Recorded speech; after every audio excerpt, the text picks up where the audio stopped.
foot across, which is cool. Some people might like to reap and stuff. This is one of my all-time favorite ones. My arm goes underneath his leg, and my forearm goes over the top. This is very, very tight, so you don't need to do this fast. Notice I'm not a loose arm, it's to my core. I turn my core, and that's where the attack is. It's not in my arms, right? You felt it wasn't, it was in my body. Okay? So the same thing happens here.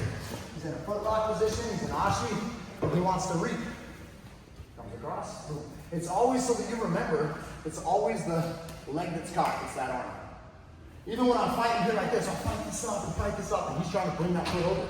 I'm like, no, right, no. And then he brings it over my leg, get it to himself. You see what I'm saying? So in my normal stance, without him there, I would like my forearm on my hip and my foot like this. And I'll kind of do my swiping with my elbow connected. See that? So I'm not doing this. Because sometimes he'll kick through or do something and then he gets his foot back in the right spot, right? So even if I'm here, and then he goes to put his foot on the hip, and he can't even get his foot on the hip, right? Yeah, so he's gonna have a problem there in general. You might get frustrated and say, fine, I'm gonna reap. Right? Or what happens if he does that again? He's like, ah, he's scared, and he puts it back. The one thing that's gonna happen too is you're gonna try and go to X guard. It's all right, right here, and right here. This is the X guard, right? Yep. So this is one of the things he's gonna do. Well, if he gets sick of getting attacked out here, right? If I'm out here messing with the foot, or even if I'm just blocking, you'll pass that foot back underneath. Yeah, and then we'll end up in this. Now you're in a strong sweep position. So, right? You grab this ankle, kick me. Yeah. You know what I'm saying? Then you can go right back to the foot. You know, so, all right, so by having my hand here, or my elbow here, one thing. He struggles putting his foot on my hip in general. Two, if he goes over my forearm, he puts himself into the toe hold. I learned this as a vice grip toe hold. Like a 3/4 Nelson in wrestling, like vice grip, some people call. So I learned that. It's right here. All right? So just in general, he struggles with that. He puts his foot over, like this, with my core. Okay? But the other thing is, I know when he struggles to put his foot on my hip, and he decides to go to X guard, he just takes the pass. I know that frustration will happen to him, especially if he's trying to find his feet placement. This is a good guard, don't get me wrong. I know all the people on the internet are probably gonna hate me. I call this cockroach guard, not Ashi. I'm not a huge fan of playing guard like this. Oh my God. Okay? Also, when I was younger, when you put me in Ashi, this kind of stuff happens. Boom! All day long. Alright? So you can try and push me away a little bit, but I can still touch you. And you can't touch me and you can't quite kick me away. So when I was younger, I was not a fan of this. And I learned this counter 20-something years ago, 30 years ago. So I was kind of ahead of the game on some of the defense as some of the guys started becoming really heavy on Ashi as the modern footlock started to really develop. Because it was illegal in all the Brazilian tournaments for a long time. Jiu-Jitsu comes to America, we're like, screw the rules, let's submit everybody and wrestle, right? So that's kind of the development that happened. Now, if he's tight here, stay tight. I can't just go underneath. But if I make space with my hip, I come underneath. I want to come at the back of the heel, not his calf, okay? So you stay tight, don't let me see. I should never see the bottom of your foot. Okay. Some people put their foot here lazy, or they put their foot here like this. That's just gonna get you foot locked, right? So I need to expose that. Pushing into you, I cover the bottom of your foot.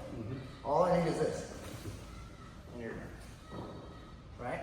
So then the other thing is, pushing it off, he tries to get on my leg, he's like, nah. And then he gets frustrated, goes to X guard. Whatever position you want from the top. You can back step, you can do all kinds of other stuff. Now again, if he does have me and he knocks me down, I can go out preemptively on my own here. Do it on the ground. He can be tight, and I can do the same little pop on my hip and get the bottom of his foot exposed.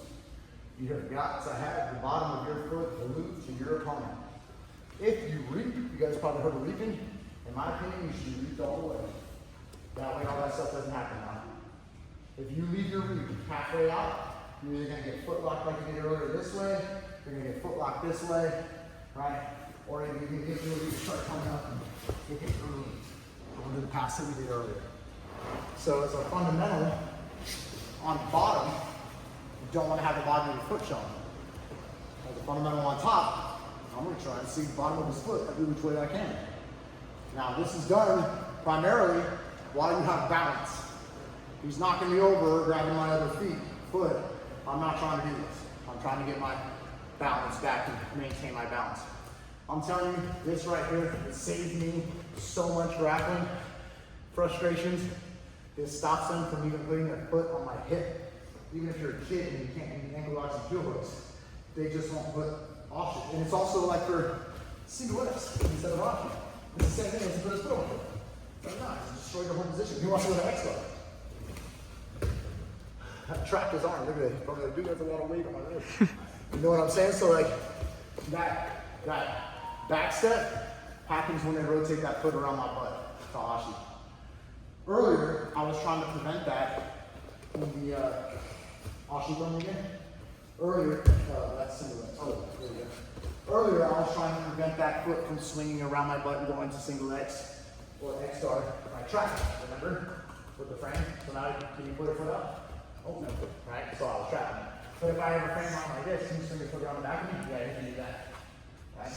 So that same movement happens right here. So maybe I'm frame like this. He goes to X guard. Right? So that back step, I just gave you like 3 different scenarios where it's all the same thing again. Right? I don't like to think when I grapple. I just like to do the same thing from different ways and get back to the movement and try not to change my grip so much. Let's do that movement.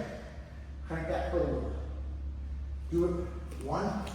Just do it here, stationary.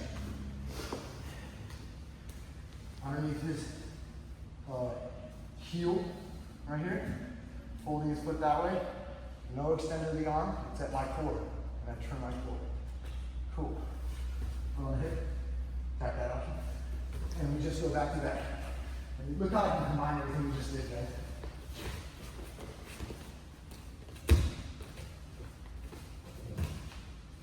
Does that make sense? Play with it and we're done for the night. Ready?